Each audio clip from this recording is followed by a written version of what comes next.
Bismillahir Rahmanir Rahim. Nahmaduhu nusalli ala rasulihil kareem. We greet you on this, the 17th day of the month of Jumadil Akhirah. But by the time this video is on the internet, it will be many days later.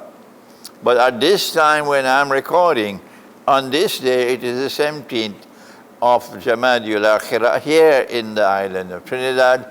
And it is being recorded from the Masjid al-Jamia in my island of Trinidad, and I greet you with Assalamu alaikum wa rahmatullahi wa barakatuh.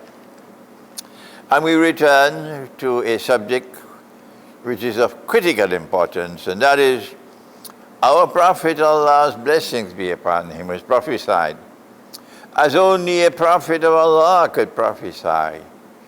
He said that the Messiah came, the Messiah left, but he said that the Messiah will return. Kayfa antum? What a wonderful time that would be. Iza nazala alaykum Maryam. When the son of Mary, the son of Maryam, will descend amongst you. Mirza Ghulam Ahmad was the son of a Punjabi woman. Allah's messenger is talking about the son of Maryam, that the son of Maryam will descend amongst you. And he says, wa imamukum minkum. And at that time, your imam who rules over you would not be the Security Council of the United Nations. It won't be the United Nations Charter. It won't be international law. It won't be the secular state. No. It won't be the Constitution. At that time when the son of Mary is to return, the son of Maryam will return. He says, your imam will be from within your own ranks. And so we will recover freedom at that time. Pakistan is struggling to recover freedom. If this is the prophecy of Prophet Muhammad alayhi salatu wasalam, that the son of Mary will return, the son of Maryam will return one day, then why, how do we explain that so many now reject this belief? How do we explain that there are so many Islamic movements who reject the belief in this return of Maryam, the son of Mary? No. The Ahmadiyya movement takes pride of place, of course. They're the ones who teach this absolute nonsense, total nonsense. That no. The son of Mary survived the crucifixion. And he traveled, I don't know whether he traveled by land or by sea or by air. He traveled to Kashmir, and he lived and died in Kashmir. And so he's not coming back. I don't know where that rubbish came from, but these are people, the members of the Ahmadiyya movement. You could talk to them. They are like a wall of stone. They cannot accept anything you teach. They are people who have been brainwashed totally. So we forget the Ahmadiyya movement and their foolishness about the son of Mary not coming back. But there are others, distinguished scholars, who also hold the same view. So then, how is it if the Quran explains all things? Must there not be an explanation in the Quran? Yes, there is. When the Quran took up the subject of the crucifixion, it said, number one, they did not kill him. It said, number two, they did not crucify him. It said, number three, وَلَكِنْ شُبِّهَ لَهُمْ. But Allah made it appear that they crucified him, when in fact they did not succeed in crucifying him. So what did Allah do to get them to believe that he was crucified when he was not crucified? For the answer for that, we have to leave Surah Ali Imran. And we have to go to Surah um, yes, we have to leave Surah An-Nisa, my apologies, and we have to go now to Surah Ali Imran. And I have been teaching this verse of the Quran again and again and again and again, and some of you are tired, and yet these nutcrackers cannot understand. What can we do with a people who cannot understand? What does Allah say about the crucifixion in Surah Ali Imran? It is so simple. This is what he said, Ya Isa, ba'da'uzu billahi minash shaitanir rajim. Ya Isa, are you listening? O Jesus, inni mutawaffika. I am going to take your soul. That is the correct explanation of the Quran. I am going to take your soul. How then all these people explaining the Quran in English and they say, I'm going to take you? That is dishonest. Allah is not saying, I'm going to take you. He said, I'm going to take your soul. Where is the proof? Where is the proof? Inni mutawaffika means I am going to take your soul. It is the Quran which must explain the Quran, but these nutcrackers, they betray the Quran.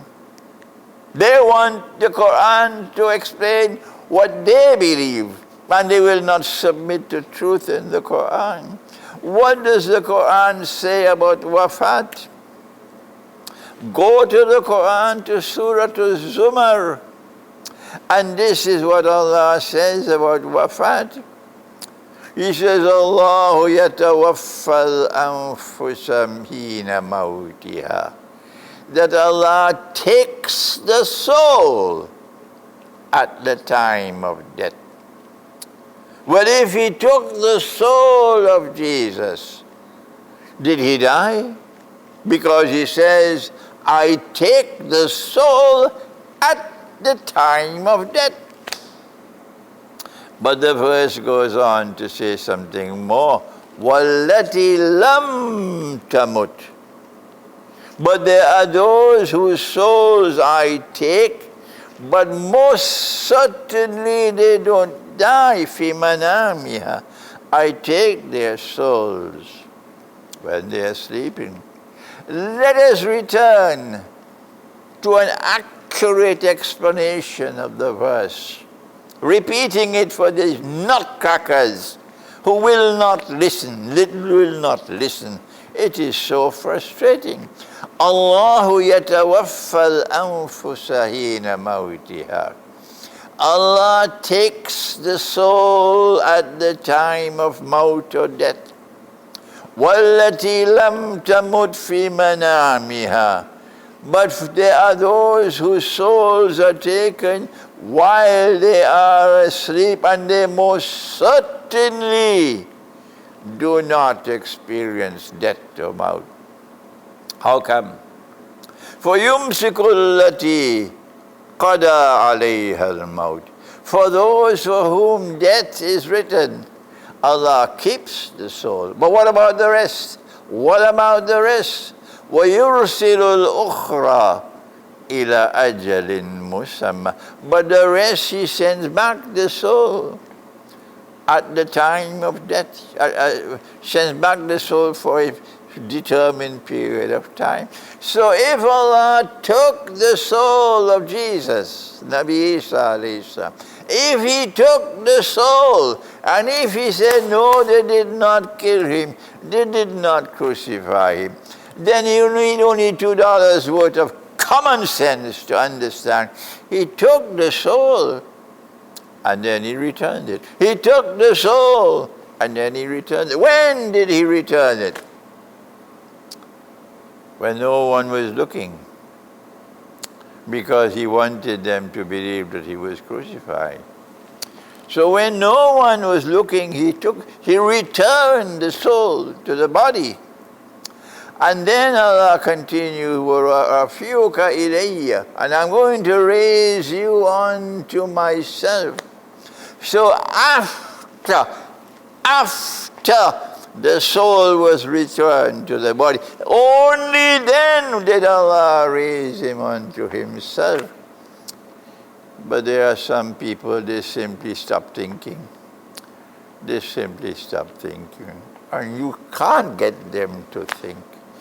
And so Nabi Isa alayhi salam did not experience maut. If you say he died, you are a kafir.